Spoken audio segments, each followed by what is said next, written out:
Leo and his friends are so excited that a new book in their pirate series came out yesterday. तो लियो और उसके सभी दोस्त काफी एक्साइटेड हैं क्योंकि उनके पायरेट सीरीज की एक नई किताब आई है. They each bought a copy of the book and stayed up late reading. तो उन सभी ने उस किताब की एक एक कॉपी खरीदी और देर रात तक उसे पढ़ते रहे. Create a picture graph to show the number of pages each person has read in the new pirate book so far. तो हमें एक पिक्चर ग्राफ बनाना है ये दिखाने के लिए कि उन लोगों ने कितने कितने पन्ने पढ़ लिए हैं उस किताब के. तो यहाँ पर हमारे पास एक टेबल है और हमें यहाँ पर दिया हुआ है कि किसने किसने वो किताब पढ़ी है और यहाँ पर हमें दे रखा है कि उन्होंने कुल कितने पन्ने पढ़े हैं उस किताब के. तो यहाँ अगर मैं इसे थोड़ा सा ऊपर करूँ, मैं इसका साइज़ थोड़ा सा घटा देती हूँ ताकि ये पूरी चीज़ मेरे एक पेज में आ जाए. ठीक है, तो यहाँ पर हमारे पास एक टेबल है और यहाँ पर हमें ग्राफ बनाना है, हमें पिक्टोग्राफ बनाना है सभी ने जितने पन्ने पढ़े हैं उसके हिसाब से. तो अगर हम अपने टेबल में लियो को देखें तो लियो ने कुल 70 पेजेस पढ़े हैं उस किताब के और यहाँ इस ग्राफ में लियो हमारे पास है यहाँ पे.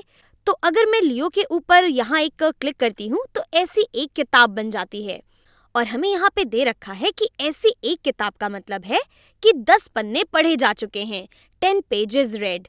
यानी कि अगर हम एक ऐसी किताब बनाते हैं लियो के ऊपर तो मतलब ये कि लियो ने कुल 10 पेजेस पढ़ लिए हैं. अगर हम 2 किताब बनाएंगे तो 2 टाइम्स 10 यानी कि ये 20 पेजेस के बराबर होगा. अगर हम 3 किताब बनाते हैं तो 3 किताबों का मतलब है 3 टाइम्स 10 यानी कि 30. और 70 पेजेस को दिखाने के लिए हमें ऐसी 7 किताबें बनानी होंगी क्योंकि 10 टाइम्स 7 ये होता है 70 के बराबर.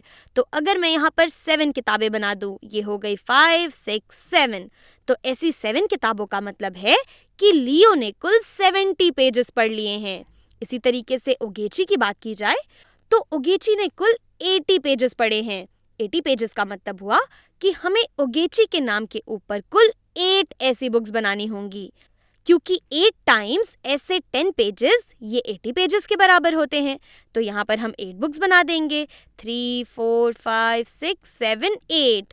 फिर एंटोइन ने कुल 40 पेजेस पढ़े हैं. तो अगर हम एक किताब बना देते हैं ऐसी तो इसका मतलब है कि एंटोइन ने 10 पेजेस पढ़े. ऐसी 2 किताबों का मतलब कि उसने 20 पेजेस पढ़े, 3 का मतलब 30 और 4 का मतलब कि उसने 40 पेजेस पढ़ लिए.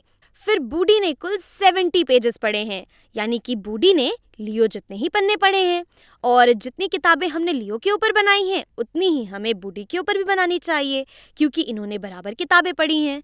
तो बूडी के ऊपर भी हम ऐसी 7 बुक्स बना देंगे, 5, 6, 7. और आखिर में आता है निकोलस और निकोलस ने कुल 50 पेजेस पढ़े हैं. तो 50 पेजेस बनाने के लिए हमें 5 ऐसी बुक्स बनानी होंगी.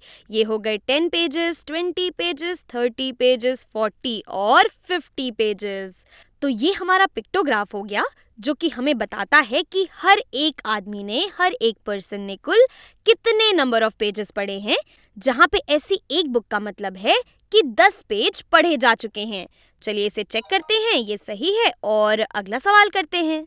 Babs Bunny and her rabbit friends love to collect carrots.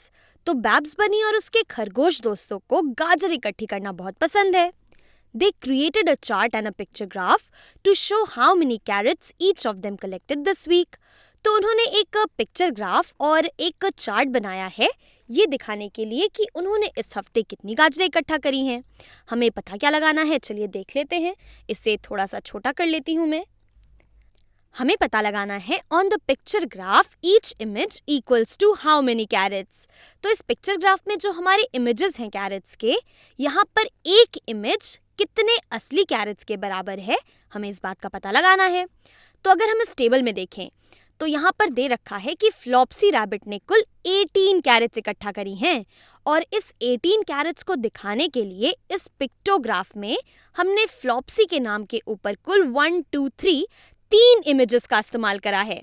यानी कि हम कह सकते हैं कि 3 इमेजेस जो हैं कैरेट्स की ये असली में 18 कैरेट्स के बराबर हैं. और मैंने फ्लॉप्सी को इसलिए उठाया क्योंकि उसने सबसे कम गाजरें इकट्ठा करी थी. तो अगर 3 इमेजेस 18 कैरेट्स के बराबर हैं तो हमें पता लगाना है कि एक इमेज ये असली में कितने कैरेट्स के बराबर होगी. तो एक इमेज से 3 इमेजेस तक पहुंचने के लिए हमें अपनी इस एक इमेज को 3 टाइम्स करना होगा। और अगर हमारी ये इमेज 3 टाइम्स हो रही है तो हमारे यहाँ पर ये जो नंबर ऑफ कैरेट्स हैं ये भी तो 3 टाइम्स हो जाने चाहिए, क्योंकि यहाँ पर कैरेट्स का इमेज जो है और असली कैरेट्स जो हैं यहाँ पर ये एक दूसरे के साथ बराबरी में हैं। तो अब हमें सोचना है कि 3 में हमें क्या मल्टीप्लाई करना चाहिए कि हमें 18 मिल जाए, क्योंकि हमें पता है कि 3 टाइम्स 1 इमेज ये 3 इमेजेस के बराबर होता है और 3 इमेजेस 18 कैरेट्स के बराबर हैं। तो अगर मैं 3 में 6 मल्टीप्लाई कर दूं, यहाँ पर इसे मैं थोड़ा सा मिटा देती हूँ, तो अगर मैं 3 में 6 मल्टीप्लाई कर दूं तो मुझे 18 मिल जाता है। तो हम कह सकते हैं कि 1 इमेज ये दरअसल में 6 कैरेट्स के बराबर है। और आप इसे चाहें तो क्रॉस चेक भी कर सकते हैं। बग्स ने कुल 36 कैरेट्स इकट्ठा करे थे और अगर 1 इमेज 6 कैरेट्स के बराबर है तो यहाँ पर ये हो जाएगा 6 कैरेट्स, ये हो गया 12, ये हो गया 18, फिर ये हो जाएगा 24, 30 और 36 कैरेट्स। तो यहाँ पर बग्स के ऊपर 6 कैरेट्स ये दरअसल में 36 कैरेट्स को रिप्रेजेंट कर रहा है। और आप बाकियों के लिए भी ये चीज़ चेक कर सकते हैं। तो यहाँ पर मैं डाल दूंगी कि ऐसा एक इमेज ये बराबर है 6 कैरेट्स से। इसे चेक करेंगे और ये भी सही है।